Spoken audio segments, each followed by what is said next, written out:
ခမရအခုချိန်မှာအကြောင်းအရာတစ်ခုကိုတွေးရင်းနဲ့ခွက်တလုံးကိုကင်ထားမိရင်ကင်ထားမိမယ်။ဒါမှမဟုတ်လည်းမကြခင်မှာလေချောင်းထဲကိုအေးမြတဲ့အရည်တစ်ခုလောင်းထည့်ဖို့ပြင်ဆင်နေမိမယ်။အရင်တစ်ခါကဘီယာပဲဖြစ်ဖြစ်အရက်ပဲဖြစ်ဖြစ်တောက်ပြီးတော့ရှေးဟောင်းနောက်ဖြစ်တွေပြောခဲ့ပြီမဲ့အမှုပြတော့လည်းခက်လွယ်လွယ်မေးပြစ်လိုက်ကြတာသဘာဝပဲမလား။ဒါပေမဲ့ခမရတတိမထားမိလိုက်တဲ့အချက်တစ်ချက်ရှိတယ်။အဲ့ဒါကတော့ခမရအရက်တောက်ဖို့လုပ်နေတဲ့ပုံစံဟာလူသားမျိုးနွယ်သမိုင်းတစ်ချောင်းမှာအစောဆုံးအနက်ရှိုင်းဆုံးအပြုတ်အမူတွေကတစ်ခုဖြစ်နေတာပါပဲ။စာအရေးသားတွေမပေါ်ခင်စိုက်ပျိုးရေးအတက်ပညာတွေမရှိခင်ဟိုးအဝေးကြီးကလေးကပေါ့တကယ်တော့လူသားဆိုတာဖြစ်မလာခင်ကလေးကအဲ့ဒီအရေးတွေကရှိနေခဲ့တာဗျကျွန်တော်တို့နဲ့အယ်ကိုဟောဂျာကတန်ရောစင်ဟာလွန်ခဲ့တဲ့နှစ်အနည်းငယ်ကဝိုင်ချက်တဲ့နီးပေါ်လာလို့ဒါမှမဟုတ်ပထမဆုံးဘီယာချက်ဆက်ယုံကြီးစောက်လိုက်လို့စတင်ခဲ့တာမဟုတ်ဘူးဗျအချိန်ဆောင်ဝန်းကိုနောက်ပြန်လှည့်ကြည့်လိုက်မယ်ဆိုရင်လွန်ခဲ့တဲ့နှစ်ပေါင်း10တန်းလောက်ကခင်ဗျားတို့နားလည်အောင်အင်္ဂလိပ်လိုပြောရမယ်ဆိုရင်တော့လွန်ခဲ့တဲ့နှစ်ပေါင်း10 million years ago တုန်းကပေါ့အာဖရိကတော်နကြီးတစ်ခုရဲ့မြေပြင်ပေါ်မှာစတင်ခဲ့တာဗျအပြင်ပေါ်ကနေကြွေကြပြီးပုတ်သေးဆွေးမိနေတဲ့တတိတလုံးကိုကောက်ကင်လိုက်တဲ့မြောင်းဝင်လေးတစ်ကောင်ကနေဒီဇလန်ကစတာပေါ့ဗျ2014ခုနှစ်မှာဇီဝဗေဒပညာရှင် Robert Duton ကမွေးရင်းနေသောမြောင်းဝန် The Dragon Monkey ဆိုတဲ့စာအုပ်တစ်အုပ်ကိုထုတ်ခဲ့ပို့တယ်သူပြောချင်တဲ့အထိပ္ပယ်ကရှင်းရှင်းလေးရပါ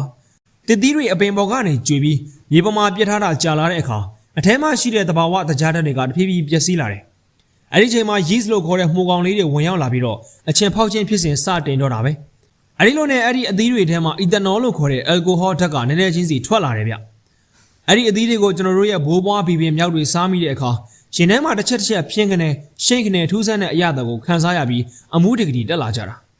ာသူတို့ခမညာဘာကြောင့်ဒီလိုဖြစ်မှန်းအတက်မသိပေမဲ့ခန်းစားလို့တော့အတော်ကောင်းမှန်းရိပ်မိကြတယ်ဗျ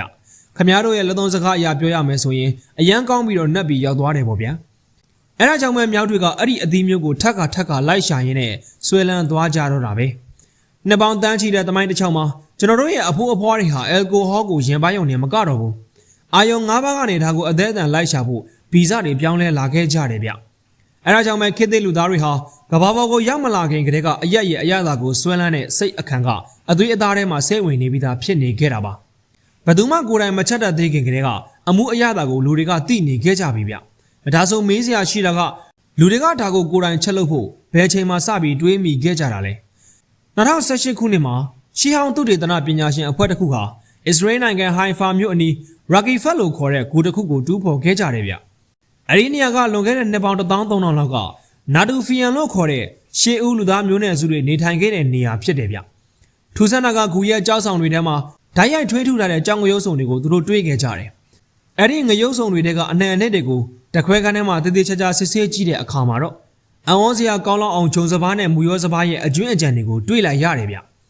အဲ့ဒီအစိအစံတွေကိုရေစိမ်းအပင်ဖောက်ပြီးတော့အသေးအချာအကျင်ဖောက်ထားတဲ့အရက်အယောင်တွေပဲဗျဒါဟာတခြားမဟုတ်ဘူးလွန်ခဲ့တဲ့နှစ်ပေါင်း1300ကဂူအမောင်ထဲမှာတတိစိတ်ချက်လုပ်ခဲ့တဲ့အရက်ဘီယာရဲ့တမိုင်းဦးအစအနတွေပဲကဲအခုတွေ့ရှိချက်တွေကဘာကြောင့်ဒီလောက်တောင်အရေးပါပြီးလူသားတွေရဲ့တွေးခေါ်ပုံကိုပြောင်းလဲပြစ်လိုက်ရတာလဲဆိုရင်တော့ဒီနေရာမှာစိတ်ဝင်စားဖို့ကောင်းတဲ့အလှည့်အပြောင်းကစတာပဲဗျအဲ့ဒီခေတ်ကနာဒူဖီယန်တွေဟာလယ်သမားတွေမဟုတ်ကြသေးဘူးသူတို့ကဘာမှာစိုက်ပျိုးရေးဆိုတဲ့စကားလုံးတော့မရှိသေးဘူးဗျတော်ရိုင်းထဲမှာအလေးကျပေါက်နေတဲ့ကောက်ပဲသီးနှံတွေကိုလိုက်လံခုစွတ်တောလိုက်အမဲလိုက်ပြီးတော့ပဲအတန်မွေးနေကြတဲ့ခြေဥတရလှည့်လဲသွားလာသူတွေသာဖြစ်ကြတယ်ဗျမူရောစပားကိုသူတို့ကိုယ်တိုင်မဆိုင်ပြိုးခဲ့ဘူးတဘာဝအတိုင်းတွေးလို့ကောက်ယူခဲ့ကြတာပဲဒါပေမဲ့ခမည်းစဉ်းစားကြည့်စမ်းမအောင်ဘီယာချက်ဖို့ကြတော့ဘာဖြစ်လို့လဲဆိုင်ထားတဲ့စော်ပြီးသူတို့ခေါင်းထဲကိုရောက်နေခဲ့တာလဲအဲ့ဒါကဘာကြောင့်ဒီလောက်တော့အရေးပါနေခဲ့တာလဲဘာဖြစ်လို့လဲဆိုတော့ဒီတွေးရှိချက်မတိုင်ခင်အထိကျွန်တော်တို့သိထားတဲ့သမိုင်းပုံမြင်တွေကတမျိုးကြီးဖြစ်နေလို့ပဲဗျပြောပြမယ်လူတွေဟာတနေရာထဲမှာအခြေကျနေထိုင်ကြတယ်လေယာစိုက်ပျိုးကြတယ်ရွာတွေကိုတိဆောက်ကြတယ်ဒီလိုနဲ့ပဲယဉ်ကျေးမှုထွန်းကားလာပြီးမှအချင်းဖောက်တဲ့အတက်ကိုရှာဖွေတွေ့ရှိခဲ့ကြပြီးအရက်သေးစာတောက်စားတက်လာကြတယ်ပေါ့ဆိုလိုတာကအရက်ဆိုတာလူအဖွဲ့အစည်းကြီးပွားတိုးတက်လာပြီးမှပေါ်လာတဲ့ဘေးထွက်ပစ္စည်းတစ်ခုပေါ့ဗျာဒါပေမဲ့ဒီ Rocky Fell ဂူကြီးကတော့တမိုင်းကိုပြောင်းပြန်လှန်ပစ်လိုက်ပြီဗျဒီလူတွေဟာအဒီတကြအိမ်မရှိဘဲနဲ့လှဲ့လေသွားလာနေတုန်းကတည်းကဘီယာကိုအပတ်တကုတ်ချက်တောင်နေခဲ့ကြတာဒီလိုလူမျိုးကသူတို့ကြီးပဲမဟုတ်ပြန်ဘူးဗျလွန်ခဲ့တဲ့နှစ်ပေါင်း1000လောက်အကြာတူရကီနိုင်ငံရဲ့အရှေ့တောင်ဘက်ပိုင်းကဂိုဘက်ကလီတပီဆိုတဲ့နေရာမှာလဲလူတွေဟာမယုံနိုင်စရာကိစ္စကြီးတစ်ခုကိုလုပ်ခဲ့ကြပါသေးတယ်အဲ့ဒီနေရာမှာတန်ချိန်30ကျော်လေးတဲ့အေယာမကြောက်တံကြီးတွေကိုအနုပညာမြောက်တဲ့သားရဲတလိษံပုံစံတွေထွင်းထုပြီးတော့စနစ်တကျဝိုင်းအောင်စိုက်ထူထားခဲ့ကြတာဗျဒီလောက်ခန်းသားထဲဝါပြီးလက်ရမြောက်တဲ့ဘီသူကလက်ရကြီးကိုစိုက်ပျိုးရေးမပေါ်ခင်အိုးခွက်လုပ်ငန်းတွေမရှိခင်အ အဒီတကြအိမ်တွေမရှိခင်မုတ်ဆိုးဘွားနဲ့လှဲ့လဲသွားလာနေတဲ့ခေတ်ကလေးကတိဆောက်ခဲ့ကြတာဗျအခုခေတ်ပညာရှင်တွေသာမက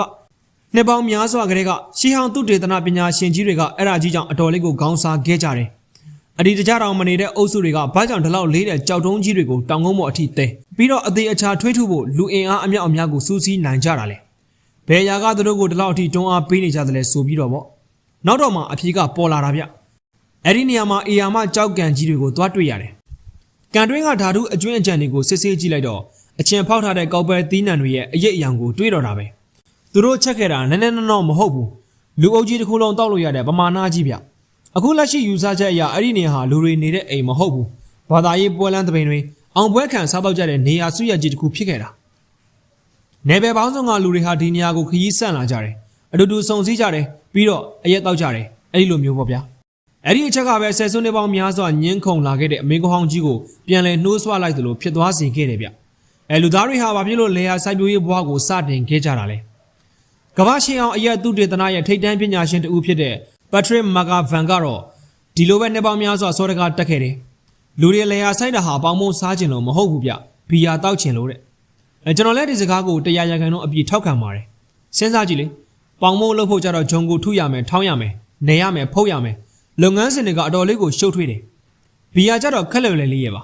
ကောက်ပဲသီးနှံတွေကိုရေထဲဆိုင်ပစ်ထားလိုက်ရုံနဲ့အလိုလိုအချင်းဖောက်သွားတာပဲပြီးတော့လူတယောက်အတွက်ဂျုံစိတ်ကိုပုံစံတစ်မျိုးနဲ့စားကျင်တဲ့ဆန္ဒထက်အရက်တောက်ချင်တဲ့ဆန္ဒကပိုပြီးပြင်းပြတဲ့တွန်းအားဖြစ်မှအသေးချပဲမဟုတ်လားဗျပြက်ကရင်ကိုခရစ်တောင်မပေါ်ခင်နှစ်ပေါင်း9000ဝန်းကျင်အထိထပ်ရွှေ့ကြည့်လိုက်မယ်ဆိုရင်တော့ဒီအထောက်ထားတွေကပိုပြီးတောင်ထင်ရှားပြသလာပါလေဦးမယ်တရုတ်အလဲပိုင်းကကြားဟုလို့ခေါ်တဲ့ကြောက်ခက်နေရာလေးတစ်ခုအဲဒီနေရာမှာရှေးဟောင်းသုတေသနပညာရှင်တွေဟာထူးဆန်းတဲ့မြေအိုးတချို့ကိုတူဖို့ရရှိခဲ့ကြတယ်။အိုးလက်ချောင်းရာတွေထင်ကြံနေတဲ့ဒီမြေအိုးထဲမှာမဲအနစ်တွေကလည်းကြံနေသေးတယ်ဗျ။ဓာတ်ခွဲခန်းထဲမှာအသေးအချာစစ်ဆေးကြည့်လိုက်တော့ဘာတွေထွက်လာလဲဆိုရင်ကောင်းညင်းဆန်းပြားရီစပြစ်သီးနဲ့တရုတ်ဇီးသီးတို့ကိုရောဆက်ပြီးအချင်ဖောက်ထားတဲ့အရည်တွေဖြစ်နေတာဗျ။ဒါဟာကမ္ဘာပေါ်မှာအစောဆုံးလို့အသိမှတ်ပြုထားရတဲ့အရက်ဆက်နေပဲဗျ။ကောက်ခငင်ကကြုံတယ်လို့လှုပ်ထားတာမျိုးမဟုတ်ဘဲနဲ့ပါဝင်ပစ္စည်းတွေကိုစနစ်တကျရွေးချယ်အချိုးကျကျပေါင်းစပ်ထားတာဗျ။ဒီအရည်ကိုချက်လုပ်တဲ့သူဟာသူဘာလုပ်နေတယ်လဲဆိုတာကိုအသေးအချာတွက်ချက်ထားပြီးသားဆိုတာသိတာလွန်းနေလေဒီလိုနဲ့ပဲလူသားတွေရဲ့တမိုင်းမှာအရက်အခန်းကဏ္ဍကတဟုန်ထိုးကြီးထွားလာခဲ့တယ်ဟိုးအဝေးကြီးကအီဂျစ်ခက်ကိုရောက်လာတဲ့အခါမှာတော့ဘီယာဆိုတာပျော်ယုံပါယုံတောက်တဲ့အရာတခုမဟုတ်တော့ဘူးလူနေမှုဘဝရဲ့အစိပ်ပိုင်းတိုင်းမှာအသွေးအသားတွေကိုစိတ်ဝင်သွားခဲ့ပြီဗျခင်ဗျားတို့သိလားအီဂျစ်ပီရမစ်ကြီးတွေကိုစောက်ခဲ့တဲ့အလုပ်သမားတွေကိုပတ်စံနဲ့လစာပေးခဲ့တာမဟုတ်ဘူးဗျအခုခေတ်လိုငွေဟာအရာရာရဲ့69%ကိုဖြည့်ဆည်းနိုင်တဲ့အခြေအနေမှာတွေးကြည့်လိုက်ရင်တကယ်ကိုယူကျင်စရာပဲတရက်ကိုဘီယာ4လီတာကနေ5လီတာအထိပေးပြီးတော့လောအားကရှင်းခဲ့ကြတာဗျဒင်္ဂါပြားတွေကောက်ပဲသီးနှံတွေမဟုတ်ဘဲနဲ့ဘီယာကိုပဲစစ်စစ်ပေါက်ပေါက်လဆအဖြစ်ပေးခဲ့ကြတာပါတကယ်တော့လဲဒါကသဘာဝကျပါတယ်ဘာဖြစ်လို့လဲဆိုတော့အဲ့ဒီခက်ကနိုင်မြည်ဟာမကြာခဏဆိုသလိုညစ်ပတ်ပြီးတော့ဓာတ်ရိုက်တောက်ဖို့မပြည့်စုံဘူးဘီယာကြတော့ချက်လို့တဲ့ဖြစ်စဉ်မှာအပူပေးတာတွေအချင်ဖောက်တာတွေပါဝင်နေပြီးတော့ရေထက်ဆိုင်အများကြီးပိုပြီးတန့်စင်ပါတယ်ဆိုလိုတာကရေကလူတွေကိုယောဂရစေနိုင်ပေမဲ့ဘီယာကတော့အသက်ဆက်ပေးခဲ့တာဗျကဲတခုထပ်တွေးကြည့်ပါဗျပူပြင်းတဲ့သဲခန္ဓာရနေပူရှင်အောက်မှာအလုံးလုံးနေရတော့လူတယောက်ကခမားရှိကိုလာပြီးဒင်းကားပြတအိတ်ကိုယူမလားဒါမှမဟုတ်အေးဆန့်နေတဲ့ဘီယာ9လီတာကိုယူမလားလို့မင်းရင်ခမားဘာကိုရွေးချယ်မလဲဟုတ်တယ်မလားကျွန်တော်လည်းခမားရွေးတဲ့အဲ့ဒီဘီယာကိုပဲရွေးမှာပဲ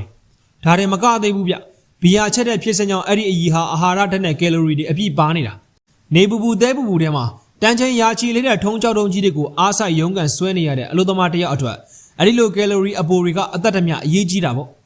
့ပြောရရင်အီဂျစ်ခက်မှာဘီယာဆိုတာတောက်เสียတတ်မဟုတ်ဘူးသူတို့အတွက်နေလေစားပြပြီးတော့ယုံကြည်ကိုးကွယ်မှုအပိုင်းမှာလည်းရှိသေးတယ်အီဂျစ်လူမျိုးတွေကဘီယာကိုအိုဆိုင်ရစ်နာမည်ကြီးကဖန်ဆင်းပြီးလူသားတွေကိုပေးသနာခဲ့တဲ့လက်ဆောင်လို့ယုံကြည်ခဲ့ကြတယ်ဗျဒါကြောင့်ငကုန်းတွေမှာပူဆိုတာအာတုဘအခမ်းအနားတွေပြီးတော့စင်းနီးမျိုးစုံမှာဘီယာကမပါမဖြစ်အဲ့ဒီခက်ကဆရာဝန်တွေဆိုရင်ဆေးပန်းဝင်အပင်တွေကိုဘီယာနဲ့ဆင်ပြီးရင်ပြည့်ရင်ငယ်ကအစပိုးဝင်တာအစုံအကုန်လုံးကိုဘီယာနဲ့ပဲကုသပေးခဲ့ကြတာကြည်စမ်းအရက်တစ်ခွက်ထဲကနေလစားလည်းဖြစ်တယ်တန့်စင်တဲ့အီလည်းဖြစ်တယ်အာဟာရရစေမဲ့အစားအစာလည်းဟုတ်တယ်ယောဂပြောက်ကင်းစေမဲ့ဆေးဝါးလည်းဖြစ်တယ်လို့နမင်းထန်ဆူတောင်းတဲ့အရာလည်းဖြစ်နေတော့တာဗျအရာရာဟာဘီယာတစ်ခွက်ထဲမှာနေပြည့်စုံနေပြီကဲပုံရိပ်တစ်ခုလုံးကိုခြုံငုံပြီးပြန်မြင်ကြည့်ရအောင်ဗျလွန်ခဲ့တဲ့နှစ်ပေါင်း10တန်းလောက်ကခမရဲ့အဖိုးအဖွားမြောက်တွေဟာမြေပေါ်မှာအချင်းပေါက်နေတဲ့အသီးတွေကိုအာဟာရပြည့်လိုက်လံရှာဖွေစားတော့ခဲ့ကြတယ်လွန်ခဲ့တဲ့နှစ်ပေါင်း1300ကလူတွေလဲမဆိုင်တက်သေးခင်ကတည်းကဂူအမောင်ထဲမှာဘီယာကိုတကူတကချက်လုံနေခဲ့ကြပြီ လွန်ခဲ့တဲ့နှစ်ပေါင်း1200ကလူသားသမိုင်းမှာအစောဆုံးကြောက်တိုင်အဆောက်အုံကြီးတွေကိုစောက်ခဲ့တာဟာတခြားကြောင်မဟုတ်ဘဲနဲ့အားလုံးစုဝေးပြီးတော့ဝိုင်းဖွဲ့စားသောက်ဖို့နေရာတစ်ခုကိုဖန်တီးခဲ့တာဖြစ်နိုင်တယ်ဗျလွန်ခဲ့တဲ့နှစ်ပေါင်း9000လောက်ကသူတို့မှပိုင်နာနာအရက်စံဒီတွေရှိနေခဲ့ပြီလွန်ခဲ့တဲ့နှစ်ပေါင်း9000ကကမ္ဘာအင်ပါယာကြီးတစ်ခုလုံးဟာအဲ့ဒီအည်တွေရဲ့တွန်းအားနဲ့လက်ပတ်နေခဲ့ပြီကျွန်တော်တို့နေထိုင်တဲ့ကမ္ဘာကြီးကိုတိဆောက်ပြီးမှအရက်ဘီယာဆိုတာပေါ်လာတာမဟုတ်ဘူးဗျဒီအည်တွေကိုတောက်ချင်လို့ကျွန်တော်တို့ကကမ္ဘာကြီးကိုအခြေချပြီးတိဆောက်ခဲ့တာလည်းဖြစ်နိုင်ပါတယ်ခမရအခုတစ်ခွက်တောက်လိုက်တယ်မှာလူသားမျိုးနွယ်စုဆိုတဲ့ကျွန်တော်တို့ရဲ့နာမည်တော်မပေါ်ခင်ကတည်းကစတင်ခဲ့တဲ့သမိုင်းကွင်းဆက်ကြီးတစ်ခုကိုဆက်ပြီးတည်ဆောင်ပေးနေတာနဲ့အတူတူပဲဗျ